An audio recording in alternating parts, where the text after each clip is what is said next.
Magluluto tayo ngayon ng ginisang ampalaya na may kasamang corned beef, miswa, at syempre, itlog. Luto na tayo. Syempre, isa muna natin itong sibuyas at bawang. Ilagyan na natin yung kamatis. Ilagyan natin ang isang beef cubes. Ilagyan natin lumambot yung kamatis. Lagyan na natin itong corned beef. Ilagyan na natin itong ampalaya. Lagyan natin ng kabaw. Lagyan natin ng patis. Muna natin at pabayaan natin kumulo. Lagyan natin siya ng konting paminta.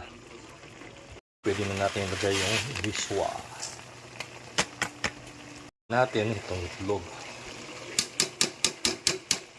Luto na itong ating ginisang ampalaya na may miswa at corned beef. Of course, itlog.